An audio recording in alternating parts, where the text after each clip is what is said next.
The sound of my belongings hitting the lawn shatters the quiet suburban evening. I stand frozen, watching Leo transform from the predictable man I'd carefully managed into someone I barely recognize. Hey, this is Leo. I used to roll my eyes when people said relationships require work. 6 months with Ashley proved them wrong, or so I thought. Our story started at a coffee shop, classic rom-com style. She spilled her latte on my laptop, insisted on buying me dinner to make up for it. Her laugh, genuine and warm, captured me instantly. Now we share a cozy one-bedroom in the city, our routines meshing like perfectly fitted puzzle pieces. While my friends complain about their relationship drama, I bask in peaceful domesticity. Ashley moves through our space with grace, anticipating my needs before I voice them. Coffee appears on my desk during late-night work sessions. My favorite meals materialize on tough days. She remembers every detail I mention, from my mom's birthday to my hatred of cilantro. Last weekend, my sister Marie visited.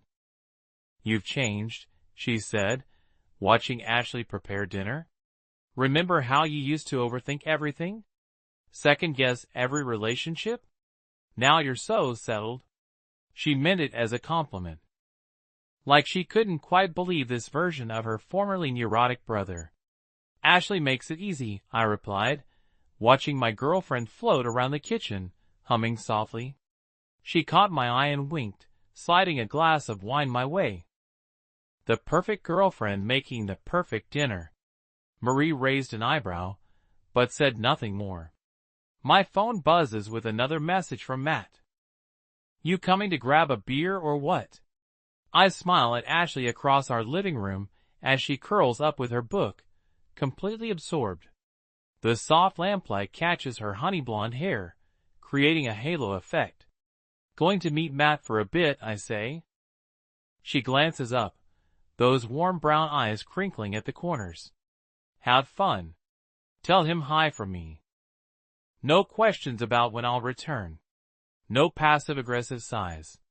God, I hit the jackpot with her. The bar is crowded for a Thursday, but Matt saved our usual spot. He raises his glass as I approach. There's the man in paradise. Paradise. I slide onto the bar stool, ordering my usual IPA. "Come on, Leo. Every time we talk, you're gushing about how perfect everything is with Ashley. No fights, no drama, smooth sailing." He takes a long sip. "Must be nice." What can I say? When you find the right person. The bartender sets down my beer, and I take a grateful gulp. "Sarah is still giving you grief about moving in together." Don't change the subject. Matt leans forward, his expression serious. "You really never argue." "About anything?" "No." She's different. Understanding.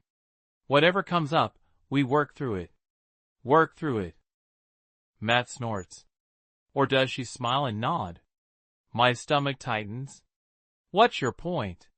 My point is nobody's that agreeable unless they're hiding something. He holds up his hands as I start to protest. Hey, I'm happy you're happy. But perfect relationships don't exist. No disagreements. No heated discussions.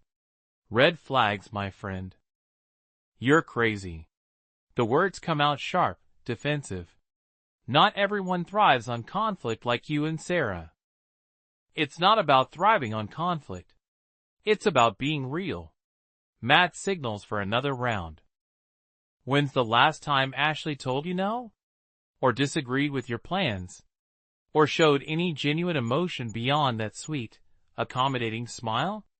The questions hit harder than I expect. My mind races through our conversations, searching for examples to prove him wrong.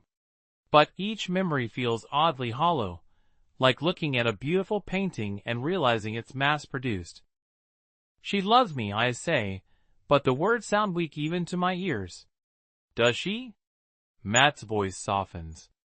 Or does she love how easy it is to keep you happy while she figures out what she wants? You don't understand. Remember Jenny? How she used to agree with everything I said. Always available, never complained. He drains his glass. Turned out she'd been seeing her ex the whole time, keeping me comfortable while keeping her options open. A cold sensation spreads through my chest. Ashley's nothing like Jenny. Hope you're right. Matt claps my shoulder. But maybe pay attention to what she does, not what she says. Watch how she acts when you're not giving her exactly what she wants. See if she's really in this thing with you. I want to argue to defend Ashley and our perfect relationship. But Matt's words burrow into my mind like splinters, impossible to ignore. On the walk home, I replay countless conversations, searching for something real beneath all that harmony. The apartment glows warm and inviting through the window. Ashley's still reading, exactly where I left her. She smiles as I enter, asks about my evening, laughs at my jokes. Everything's perfect. So why does perfect suddenly seem so wrong? I sit beside her, studying her face as she talks about her day. Her expressions hit all the right notes. Her response is calibrated for maximum agreeability. Like a performance I'm only now beginning to recognize. Everything okay? She asks, touching my arm. You seem quiet. Everything's fine, I reply. But for the first time, I wonder if either of us means what we say. Hey there, Ashley here. I never planned for Leo to become a habit. He was supposed to be my rebound. The sweet, stable guy who'd helped me forget about Marcus. 6 months later, here I am, playing house in his carefully organized apartment, pretending this relationship is more than a waiting room. Marcus, even thinking his name sends electricity down my spine. Our relationship burned hot and wild until it exploded in my face. 3 years of intensity, arguments, makeups, and passion gone in one text message about needing space. I found out later space meant sleeping with his coworker. Enter Leo, with his gentle smile and careful consideration. He caught me at my lowest, when stability seemed like salvation. The coffee shop meeting wasn't an accident. I'd noticed him there before.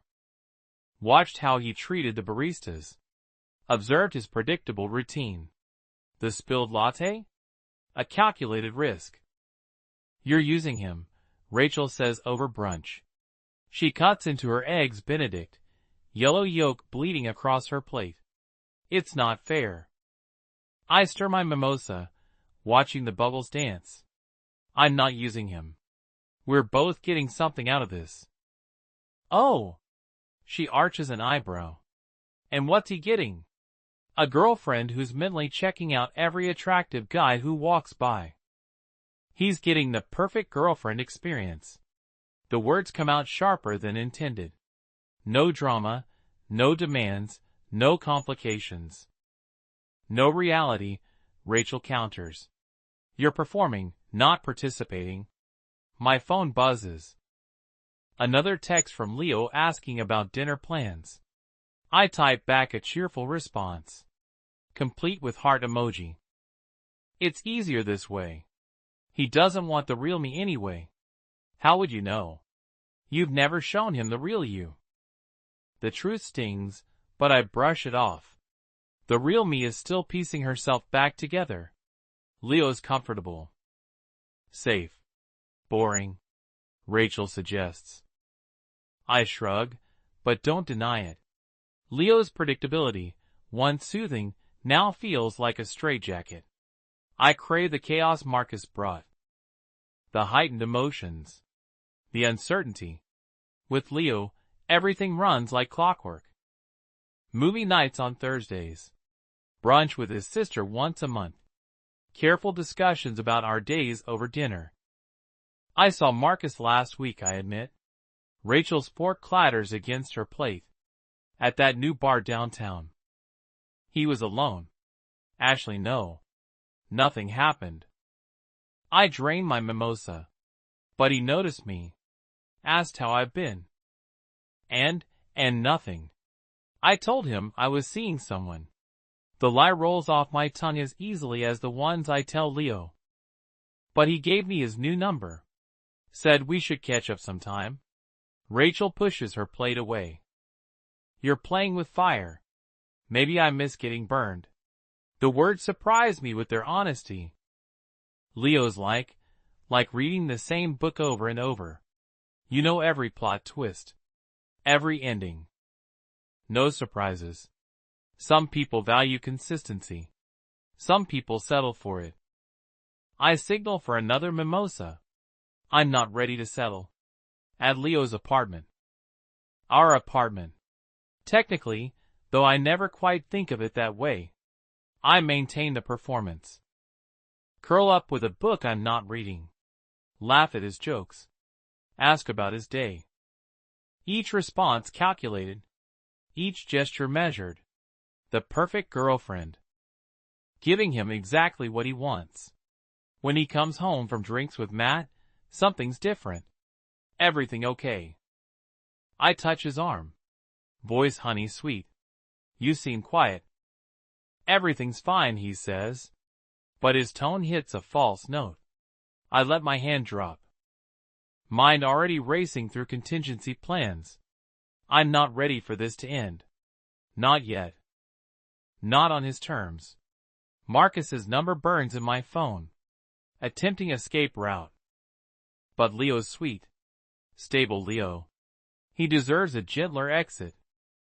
A carefully crafted conclusion that leaves both our egos intact. For now I'll stay. Keep playing the role of devoted girlfriend while I figure out my next move. After all, isn't that what relationships are? A series of performances until you find the stage where you actually want to dance. Want to watch a movie? I suggest. Already knowing he'll pick something safe and predictable. Like him. Like us. He nods, and I settle against him, feeling his arm wrap around me automatically. Another scene in our perfectly scripted play. But somewhere in the wings, reality waits to make its entrance. Matt's words haunt me like a shadow. Each interaction with Ashley now carries the weight of suspicion. I notice things I'd overlooked. How her phone always lies face down. How her smiles never quite reach her eyes during our conversations about the future. Last night, I suggested we plan a vacation for next summer. Her response came too quick, too smooth. That sounds wonderful. Whatever you want to do. No preferences. No excitement about specific destinations. When I push for her input, she deflected with practiced ease. I catch myself studying her like a detective examining evidence. The way she arranges herself on the couch. Perfectly positioned for my viewing pleasure. How she asks about my day with choreographed concern. Even her laughter sounds rehearsed now. A musical scale practiced to perfection. During dinner with friends, I watch her perform. She touches my arm at precisely the right moments. Laughs at all my jokes with calculated timing. When Tom mentions his recent breakup, Ashley offers comfort with the expertise of someone who's memorized the appropriate responses. You're paranoid, I mutter to my reflection in the bathroom mirror.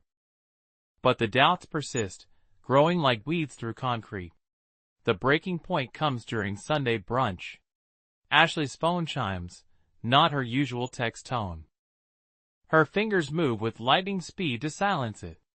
Work stuff, she says. But I glimpse a name before the screen goes dark. Marcus. Who's Marcus? The question slips out before I can stop it. Her composure wavers for a microsecond. Oh, new colleague. Marketing department. The lie slides off her tongue with practiced ease. But now I see the telltale signs. The slight tension in her jaw. The way her fingers curl around her coffee cup. That night, I pretend to sleep while she texts in the living room. Her quiet laughter drifts through the apartment like poison gas. I'd never heard that laugh before. Raw, genuine, unscripted. My chest constricts. The next week becomes an exercise in surveillance. I notice how she always positions herself away from me while texting.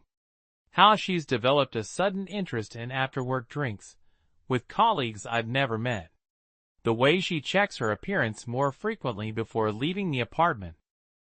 During movie night, she curls against me as always.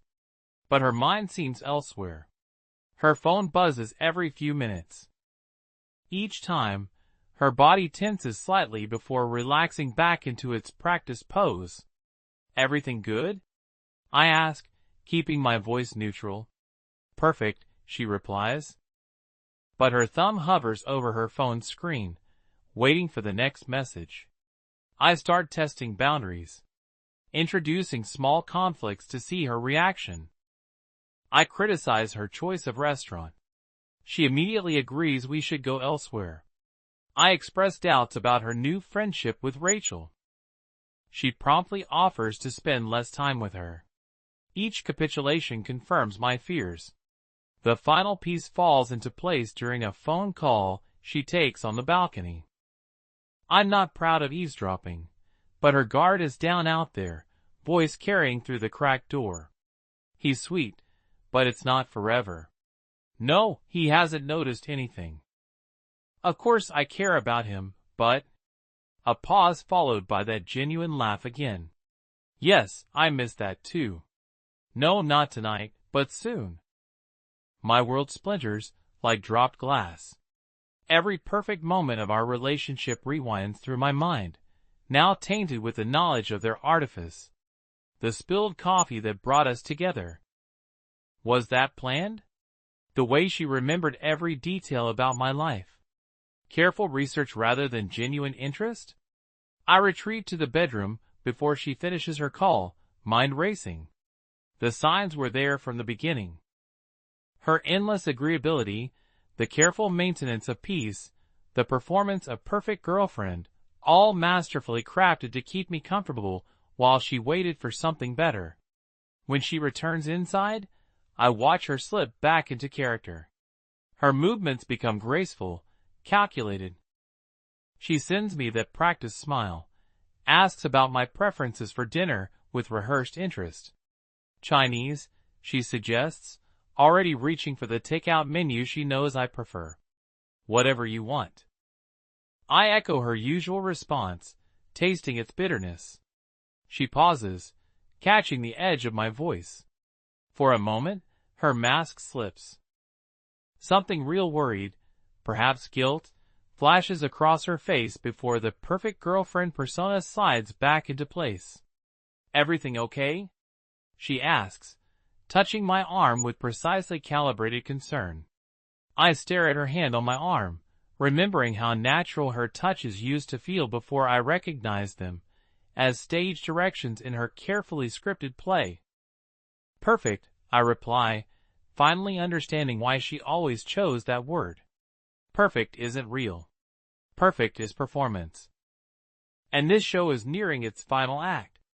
The sound of my belongings hitting the lawn shatters the quiet suburban evening.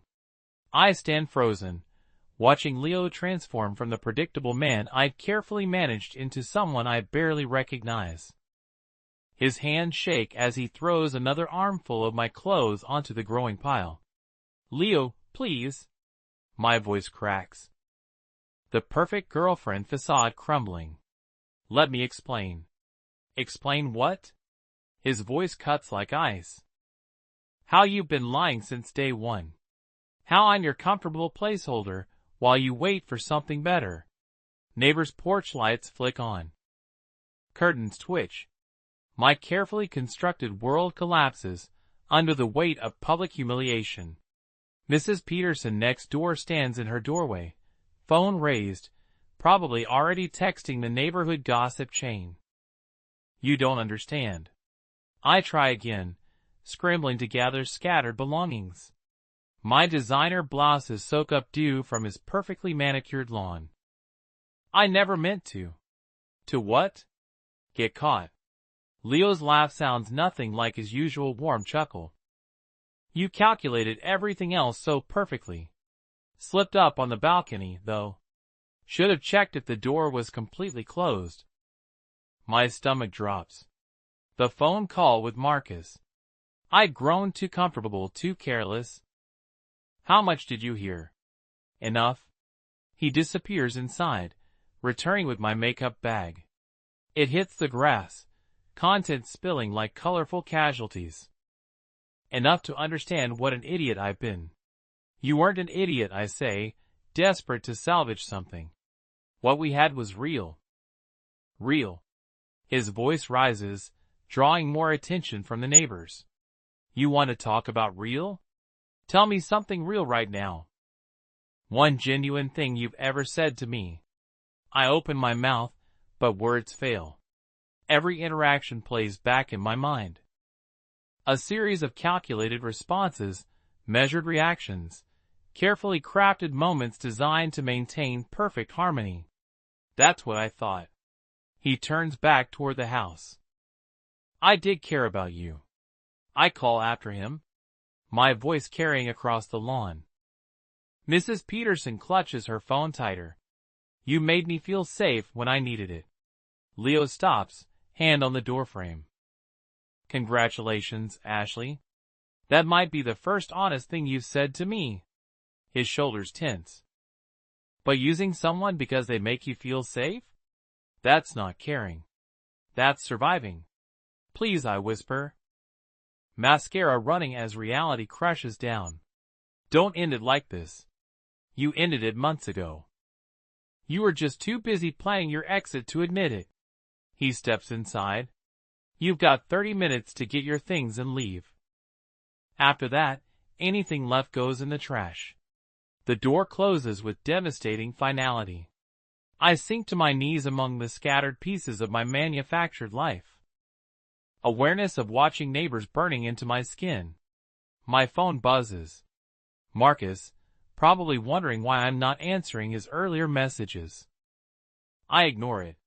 Rachel answers on the first ring. I need help. I choke out.